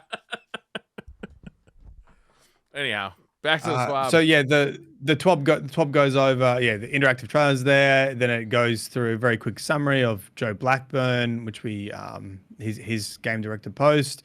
You know, bringing the challenge back to Destiny, which we actually didn't talk about too much, but it's all pretty good stuff. Like trying to balance the weapon and ability gunplay, reining in intentional power creep, damage resistance being adjusted with resilience. And overall, I think, you know, just speaking about how Ability 3.0 changed the game a fair bit, and then they needed to sort of bring everything back in line so it feels challenging again. And I think that's all going in the right direction. I don't think Destiny's going to become super hard or anything like that, but I just think this one's got me a little worried just because, like, I like Destiny 2 Year 1 more than most folk, but the thing I didn't like about it, especially at the beginning, was, you know, it took forever to get any abilities to charge up. And it feels like they just keep pushing that further away. Like they brought it up. Okay, you get abilities all the time. And now, like, over the last year, I feel like they've just been, like, making it longer and longer to get your abilities because the abilities have gotten really good and you can charge them based on the other abilities a lot. So you're kind of, like, constantly using abilities. I feel like they're trying to tone that down. I don't think it would be a huge issue. I think it's one of the reasons they did the loadouts is, you know, if you don't have a loadout, if you don't have that build sorted, then maybe you'd probably like feel like your abilities aren't doing a huge impact or there's not a huge amount of uptime. But I feel like the loadouts is going to bridge that gap. So I don't think it's going to be yeah, I think Mylan's 100% right on that. Too different. The challenge is that they've given us so many tools to build craft that the baseline for abilities just gets amped up through the roof with all the synergy that we can create with our builds right now. So it's not necessarily that the base ability regen times are too hot right now. I think it's what we are doing with build crafting that's sort of forced their hand to dial those things back on the bottom end. So I think that might affect new players more because they don't have those builds yet. They don't have the understanding of how to create those builds. Yeah. So they might find that they're having, like Mylan said, less uptime. But I think some of the builds we have right now is 100% constant uptime on abilities if you build correctly. Yeah. I actually only think the danger is I feel like some activities were tuned with how powerful 3.0 was. Mm-hmm. And then if that gets dialed back, they might become really tough. Like duality felt really tough and felt like you were just getting smothered constantly. And thankfully you had like resilience and you had restoration and you had like hammers that you could just throw infinitely and just bonk everything and you could survive it. Be interesting to see how some of that content that was made with 3.0 in mind might actually be quite a bit harder, but I don't know. We'll have to wait and see. Yeah, we'll see. Because I know that people thought that too, like with the restoration stuff getting nerfed heading into this season. And then and we thought, okay, this content's going to get harder. And then we just a lot of folks put on different arc builds instead. Like, solo flawless the dungeon pretty easily with the arc kit for Warlock, and Solar still, the restoration stuff was fine. Like, you could still survive a lot of stuff. So even after the nerfs to what was the meta, you were still pretty fine. So I don't know, unless it's a big sweeping nerf, which I don't think it's gonna be. I think we're talking about pennies on the dollar for how they're gonna nerf uptime. I don't think it's gonna be huge, but we'll have to wait and see. Yeah. I do think they're in the right direction of just trying to balance the gunplay with abilities and just get that feeling a bit better. There was also the weapon crafting. We pretty much also spoke about was in the TWAB, getting rid of deep sight resonance and elements and having enhanced raid adept weapons. They released what weapons you can craft: season 20 seasonal weapons, Neomuna weapons, base raid weapons, season 21 seasonal weapons, and the whatever raid they reprise, be able to craft those weapons too. So it feels like a pretty similar cadence actually to what we have in crafting right now. Steel Series. Another Steel Series has been working with Destiny 2 most of them. I mean, it happened last year as well for Witch Queen, right? They sort of have a headset going out. I haven't read more than that. Mouse. And then they also Mousepad, have headset, control freak with it. Hey, look, there it is. Look at that. Beautiful. Shit. For Oh, that's audio a nice listeners, looking mouse, TV is actually. showing it off. Huh. I kind of want that. I kind of want that mouse pad. Does it light up mouse. TV? Is it like plug It it does, in? yeah. It looks like it. I got this like lame ass mouse pad that doesn't even light up. I feel like The emasculated. only problem is if I have to plug in the mouse pad because I am running out of slots to put my USB My stuff. USB ports. Everything else is wireless though. That headset's wireless, mouse is wireless. So Oh, that's good. Free up that's some real space. nice. That's But awesome. anyways, I didn't even know that was coming. That showed up on my doorstep today. I had no email, I had no notification, no Wow. nothing. It just showed up. Steph was like, "Hey, you got a package today." I was like, "Oh yeah, let's open it up." And I was like, "Oh, I just read that they announced this literally 10 minutes ago." So Very that's nice. kind of a cool surprise. But thank you, whoever your agency. Thanks, I don't know who, but thank you. I still have my original Destiny 2. Oh, the original. I had them as well. You got a lot of mileage out of those, didn't you? Yeah. Nice. We also got something I also that- found my bag of dicks. You better eat some now. Do we get That's a good demonetized if idea. you eat the dicks on stream? Let's find out. It's candy dicks. It's not real. These are probably stale. They're probably like 6 years old at this point. Well, There let's you see go. if Briar dies. Find out next week, everybody. And Lego Taking and that- taking Lego out and my dinner. TV could just be a permanent host every week rather than rotating. There was something in the 12 that I assume Mylan you might be a little excited about, which is the season 20 ritual weapon, Glaive. which is a glaive, and it looks gorgeous because it's the good. freaking queen stuff. It looked good. It does, and the ornaments also look good. Yeah. I'm might gonna get me need into that Gambit one. Might actually get me into Gambit, to be honest. DCP Gambit coming to a stream near you in I March. don't believe maybe. you. Honestly, it looked good. The glaive, I mean, the ornament do look good. They do look good. Yeah, They do it's look nice good. in the glaive. I wonder if it it doesn't say what archetype or anything it will be. Doesn't say the archetype. It's called It's a void, Ecliptic though. Distaff. It's void. And they said that there's going to be new perks debuting on it. One is replenishing Aegis, and the other one is destabilizing rounds. Oh.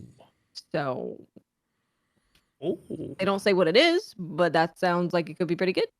Replenishing Aegis. I mean, that's like Shield Cabal's. uptime.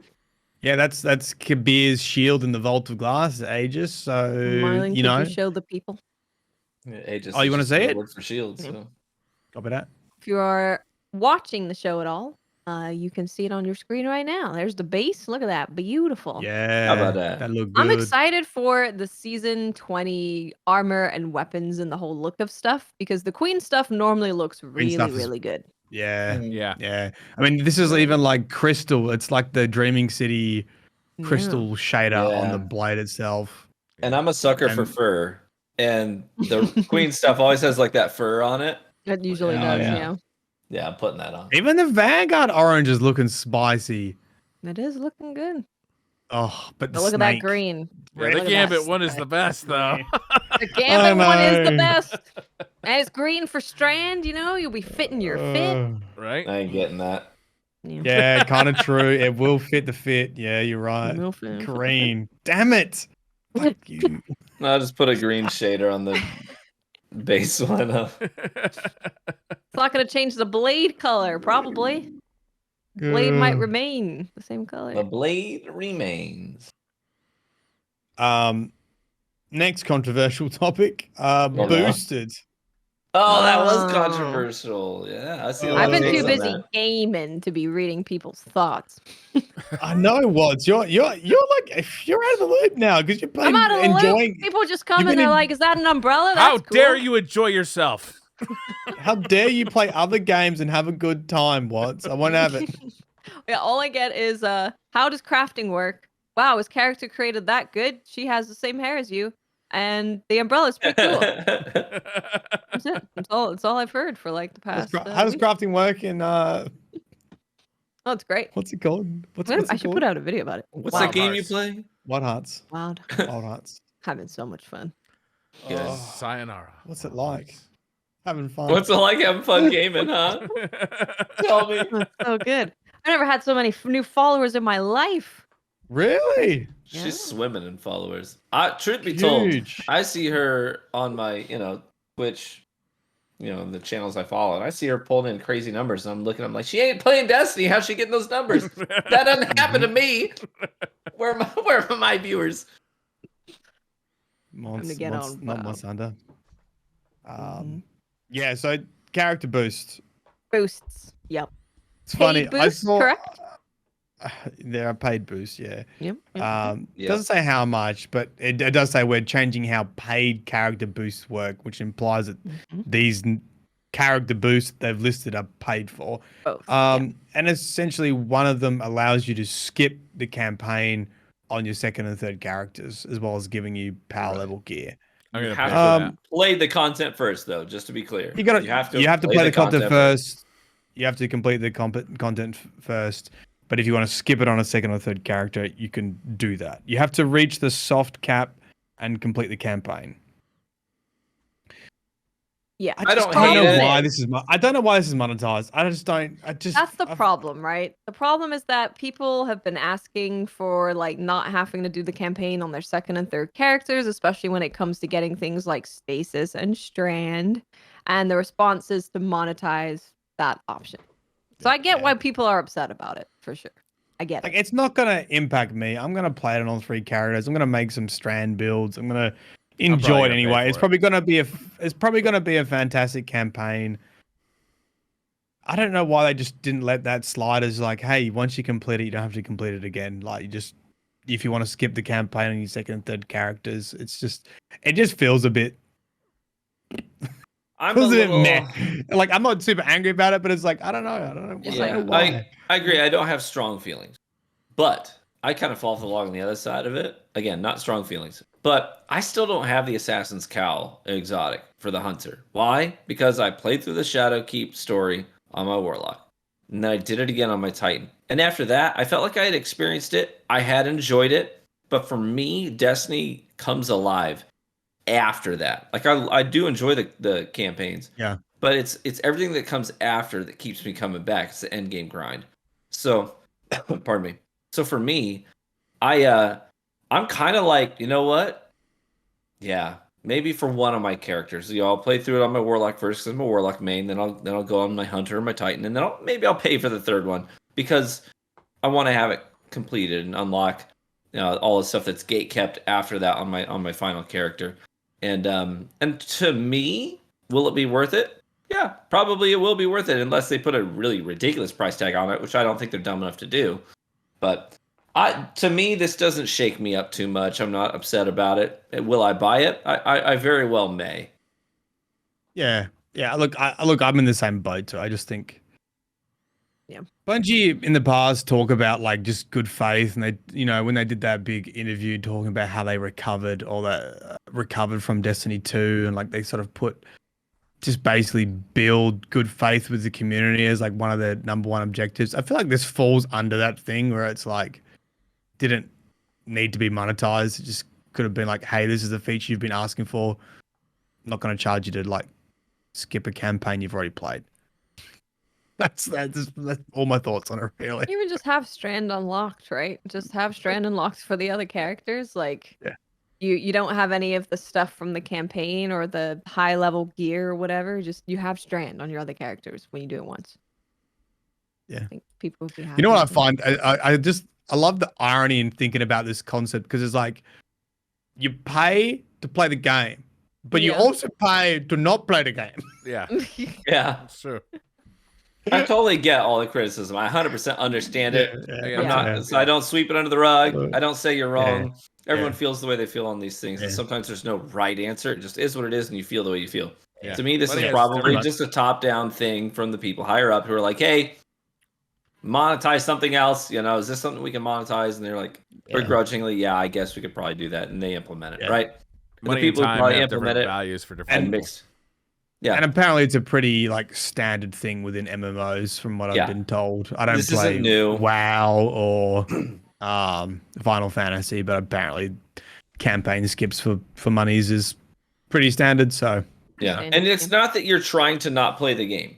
The people buying this want to play the game, and they want to play it a lot. you just want to If get they're to willing end buy it, content. They you just don't want to get to the repeat. end game content. Yeah. Yeah. So it's not necessarily about I want to pay you money to not play your game. It's I want to pay you money because I want to get to the part of the game that I enjoy the most. I want to get to it quickly, Yeah. and it's worth that to me. It might not be worth that to you, and that's totally fine. Yeah. So that's why I don't have strong feelings on it. Yeah. And if you don't want to pay for it, it's fine. You can play through it. So I wonder if there'll be like a class exclusive exotic in the campaign. Like, so would you? Okay, so like if there is a hunt, you know, if you get a guaranteed exotic drop from completing the campaign, does that mean you wouldn't get it if you boosted your second and third characters? No, I would imagine they'd give it to you. Probably. Well, I don't Well, it know. says you won't receive rewards, items, upgrade materials, etc. from doing the campaign skip.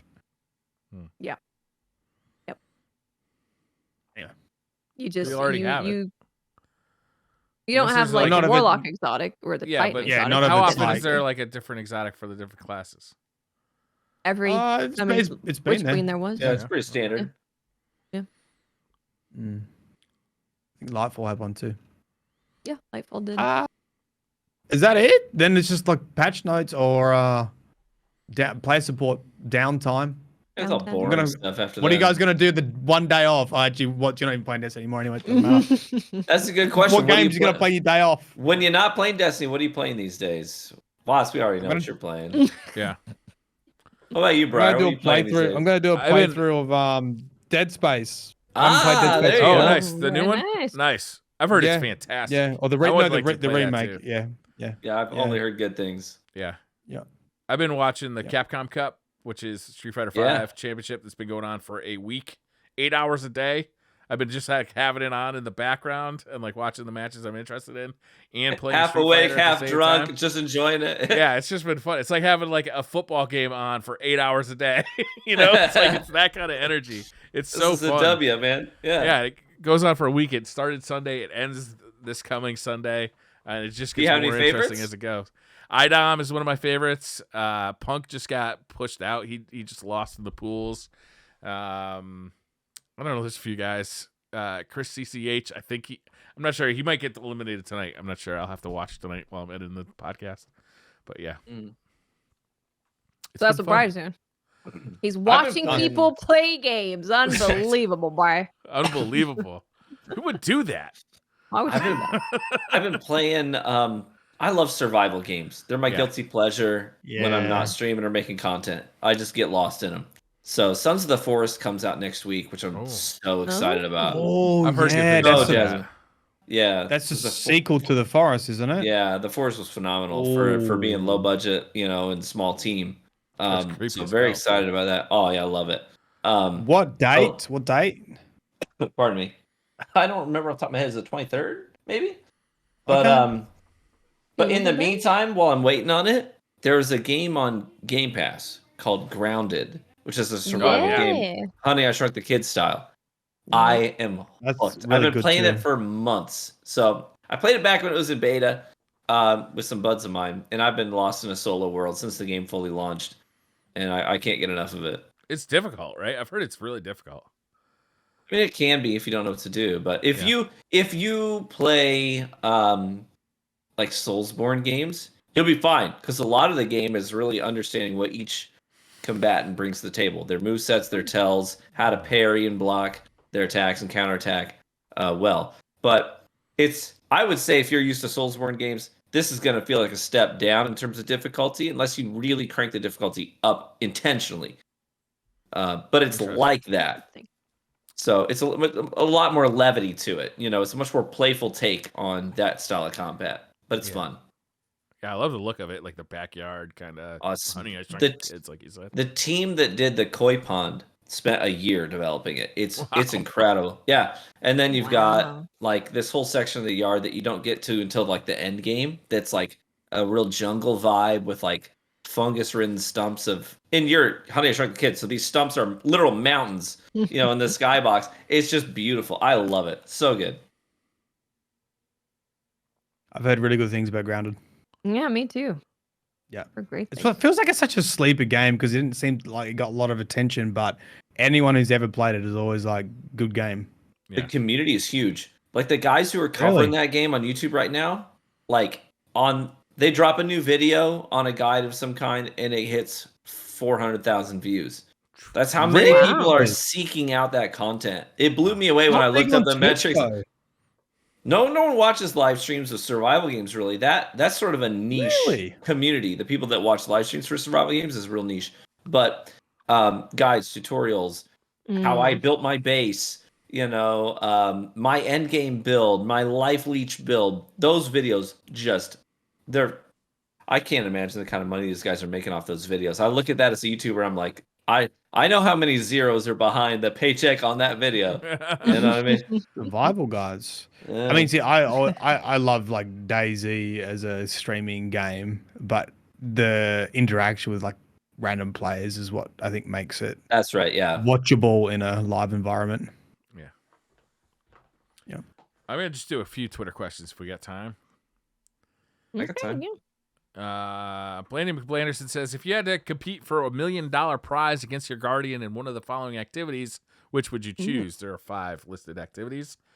Okay. 1, rock, paper, scissors. 2, darts. 3, croquet. 4, dance off. And 5, competitive eating. I have seen my guardian dance, and I'm not going to beat him. No, I cannot dance. No. Honestly, rock, paper, scissors might be the only one unless they can read minds. I'm pretty good at darts. I spent a lot of time at bars. Did you? Yeah. I like croquet. I suck at golf, but I can croquet. Rock, paper, scissors, kind of gambling game. So, Yeah. I feel like I got a pretty even chance. Yeah, right? There's not a lot of skill involved. Yeah, there's like the typical thing that people will pick or whatever, and you can know that, but besides that. Mm-hmm. Yeah, I'm going rock, paper, scissors. Hugh Aroon says, if you had to infiltrate a building that was being guarded by Barney the dinosaur, would you rather use a grappling hook to climb up the side of the building to swing onto the roof from a nearby skyscraper or distract him with a silly dance? I don't feel like Barney the dinosaur is going to... I feel like I'm just going to walk right by that motherfucker. What's he going to do? He's got T-Rex vision. I can't dance. I'm just gonna look him in the eye, give him the finger, and just keep walking. What's he gonna do? Sing you a song about ABCs? I don't know. Not gonna bother me. It's gonna distract you. So like, ABCs, nice. He tries to hug you, crushes you. He's like, oh, this is a banger. Basil says, for Watson TV, I'm having a blast with Ruinous Effigy and PvP. What are your thoughts on the current state of trace rifles with this meta? What do you want to see in the future? Much love. Trace rifles are pretty good right now, right? They're pretty strong. They're not bad. I think trace rifles are probably in that spot where sidearms were for the longest time, where it's like, they're fine. If you buff them, they'll become meta and OP, and people will hate you if you use them. Yep. But don't nerf them because they're not, they're not too powerful. So I think trace rifles are right there. Like they can hold their own. If you're a trace rifle stan, you can use them pretty well, especially with the the new crafting possibilities too. Retrace Path and the new seasonal one are both pretty decent. But I think if you buff them, they'll be too powerful. But if you know how to use them right, you can do some work. Definitely, I agree with that. Clancy 5000 says, did you notice how Crow's presence in the cutscene mirrored Osiris at the end of the season of the Splicer? Rooftop sussiness. Sus. Could he be about to defy us again in Season of Defiance? He's going to meet his sister and be like, I'm feeling like I got to do sussy things to get Mara to like me because she's sussy too. They can be sussy together. Man. Stop crushing on your sister, you perv. But is it technically still his sister because he was revived as a guardian? Yes. Yes. If you check the DNA, does becoming a guardian change your DNA? I said this. Am Island? What's the lore in DNA? Huh? The state of the children will testify to their familiarity. Yeah. Yeah, right. Yeah, we already talked about Sussy Crow. I don't know what's happening. Interested to see if it's something to do with the Seas of Defiance or It's either him more. being sussy or him having talked to the traveler and he's separate because he's like, I know what's going to happen. I know what's going on here. And everyone else is together because they're like, oh no, what's happening? So it could just be that it's signifying that he knows something that the other people don't. Maybe. Don't know. Charles B. Davis says, with the news that switching loadouts will be comparable to the time it takes to swap a single piece of equipment on your character screen, what opportunities can you think of to make the most of this new tool mid-activity? Gun game private match. Have everyone set up a loadout with just like the set, hell yeah. set weapons and then just boop, boop, boop, boop. Yeah, because you got 10 per character. You could have 10 loadouts. Yeah. And they wouldn't even need like the, the supers and all that. You just need to have them select the same gun. Yeah. Yeah. That could be fun. Yeah. That's what I'm doing. Okay. Okay. No. I'm taking that. If you get a like I'm for, still on the PvP side of things, you like Javelin 4 comes up, you click on your CQC loadout, and then the very next match it's like Eternity, and you're like, fudge. Click on your long range loadout. It's that simple. Control Alt Delete. Or you hold triangle on the PlayStation controller and you find yourself in orbit magically. Like one button does that. Crazy. Rathera says, what do you think of spicing up Gambit with a rotating game mode that uses past seasonal activities like Catch, Crash, and Override to mix things up? You could even add the familiar Gambit traits such as blockers and invasions. I don't think about Gambit at all, actually. I don't know how that would work. I dedicate zero time thinking about Gambit. Yeah. I missed the question. I don't know what to do with Gambit. Gambit stands wouldn't like that. Gambit stands want PvEVP. That's what they're there for. Yeah. Now, I think that Gambit is probably not worth the investment cost for Bungie. Truth be told, I think the game mode has proven that over the years. So I'm not sure there's anything to do with Gambit other than just keep the people you have at least pacified in some capacity, but don't shake it up so they're not doing PvEVP, because then the ones who are still playing it are going to be gone. True. Val says, now that Titans have an ape-based subclass with Striker and crab-based subclass with Strand Berserker, what animal will the next Titan subclass be? Oh, probably a kangaroo would work well. Kangaroos like punching. They just jump and then with 2 feet straight out. Pull stuff out of our pouch, Yeah. What if it's grenades out of a pouch? It's just a drop kick, like it's not a punch. Every time you do the powered melee, you jump up in the air and like 2 feet. I really want to see a really Titan ranged melee. Because right now it's everything Titan is use your body to inflict pain. Yeah. But I would love to see like a Titan super where a light infused Gatling gun with a pack full of bullets appears. They're just go, go, go, go, go, go. That's a very Titan thing. You know what I mean? But it's not just me punch, me Titan. You know what I mean? Yeah. So that's kind of or flamethrower. Yeah. Flamethrower would be cool. Something really Titan-like. Like you know what would have been really fun? Rockets. I like where your head's at. And they track. Yeah. I feel like the Titan almost could have had the rope dart from the Hunter. Obviously not like spinning it around, but more just Scorpion from Mortal Kombat. Just get over here, grabbing people and bringing them to them. Grabbing people, like spearing people, and then pulling towards them, and that'd be Titan. Give them a triple uppercut. Did you ever play For Honor? I love that game. I loved that. I was so sucked into that game for so long. But there's a character you play as called the Conqueror, and he was a big beefy dude, and he had a shield, but he also had a flail.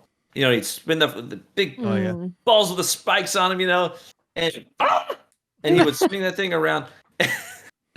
Sorry. And it was so hardcore, being that tanky guy with the flail on, and that felt really like beefy tanky, and I think you could do something like that with a melee based, not necessarily the rope dart, because I think that requires a little more finesse, which is a hunter thing. Titans are not finessey. They're not finessey. No. I think but if you did give him a rope dart, they would just throw it as hard as they could to pierce someone and drag him over. Get over here. I think they just added new characters for Honor.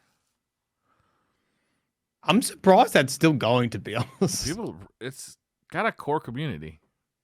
I feel like we're doing this with like people do with Destiny. We're like, Grounded, does anyone play that game? For Honor, is that game dead? It was good. No wonder people are like, wow, Destiny. People play that game. Honor, they did a massive change, which I can't imagine how much money they had to spend on it. But one of the biggest points of feedback initially was peer-to-peer for a fighting game is not it. Like, your community is bigger, obviously, and you can play with people across the world. That's cool.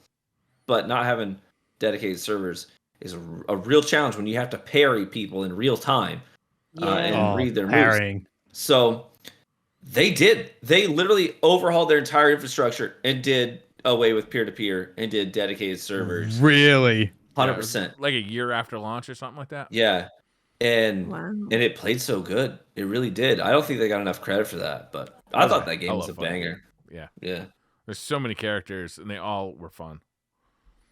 Just the gameplay was fun, too. With you had the mobs coming at each other that you're just wiping out, but when you saw an actual other player, it was a tense fight. Yeah, no doubt. Cobalt says, in another universe, Destiny flopped and never took off. What is this podcast about in that universe? Anthem. Anthem. The Division. Maybe we're still playing the Division. Oh. I think this is just a cannibalism stream at that point. How would you cook this guy up? This week in cannibalism, we heard about a tribe that found them. They like eating people. They ate a person. Sriracha. Sea of Thieves, maybe. Possible. Man, I do like that game. This is a good game. It's hard because you basically need a game that's having weekly news bulletins. That's right. That's a and challenge. Updates. Yeah. You gotta have something to talk about every week. Yeah. I mean, it wasn't like this though in Destiny 1. We got a TWAB, but most of the TWABs were like, hey, we're listening. But the community back then, I feel like the community was making its own news. Yeah, you know what I mean? Yeah. Like half the time we were talking about somebody built a Galahorn out of Legos or something. Yeah. True. And everything was new as well, so it's there's a lot of discovery with Destiny and talking about what things people had found and how to unlock stuff and all that kind of thing. Yeah. Yeah, no doubt. Christopher Truitt says, do you think we'll ever be able to redo our character's appearance? Yes, I think someday you will. Maybe when we travel to the new solar system, we need a new look. Yeah. Take everything you can pack. Hey, how do you feel about a facelift? Feel good. Yeah. Feel good. Give you a disguise, yeah. I don't even know what my Guardians look like. I have the helmet on option all the time. I don't even know what they look like anymore. Yeah. I forgot. Neither do I. Same. I do feel bad for people who made really dumb looking guys thinking I'll play this game for a week and then the 10 years later. Yeah. The Titan my son made, I'm like, thing is hideous. Do you really want to commit to that? He's like, yeah, it looks awesome. I'm like, oh, okay. Let's see. Jonah Gay says, you walk into a donut shop and they have every variety of donut under the sun. What are you getting? Oh, interesting. A donut? Well, I'm getting one of everything, obviously. Obviously. Yeah, I don't eat a lot of donuts. I think I usually just go really plain, like the Krispy Kremes, just whatever the original is usually what I always get. Fresh donuts. My litmus test for a donut shop is A, you got to know how their just regular yeast donut glazed is. That's important. You also True. got to know how the apple fritter is. That's important too. Oh, I do like an apple fritter. And then the other essential is their raspberry filled. If they pass on those three, then I'm gonna start rolling the dice on some of their others. You know. I just imagine you just like some like tuxedo, like running out 7 out of 10 in the glaze. My main interaction Trash. with donuts comes in the form of my wife will buy like a dozen donuts and bring them home for the kids to have, like as like a weekend, like kind of Sunday thing. And I'll eat one, but I don't really like them that much. Like they're not like on my high tier list of like junk food. Like if I'm gonna eat junk food, if I'm gonna do that to myself, I'd rather enjoy it more than what a donut provides.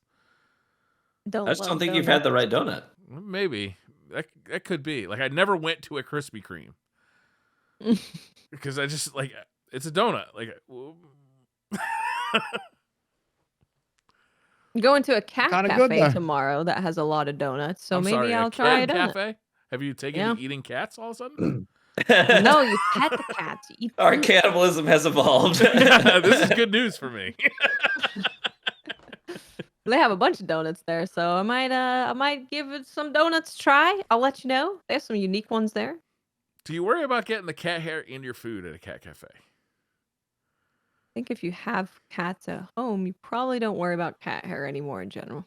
Pretty used to it. If you worry about it, you're never going to win that war. There is no winning that war unless you want to vacuum like 5 times a day. Which I don't. I don't want to do that. Even that, it's not enough. You vacuum, they jump off of something, hair everywhere. Immediately. They just, Hair explosion. I'm gonna find one more. Demonic Hunter says, if you could turn into any car, what brand, model, or and year of car would you guys choose and why? Any car. I don't want to be that Tesla that's like floating out in space right now. That'd be cool. Far away from all human life. I mean, does a car enjoy getting driven? I don't know. I'm not a huge car person, but my mind went to just like, I don't know, a Corolla because I would last forever. I was I gonna don't say, yeah. So you're a Honda, Reliable. Accord. Toyota Yeah. pickup truck. That's right. Average, reliable. No one hates you, but no one really loves you. Yeah, nobody's taking Ride care for of a a long Corolla time. though. That's right.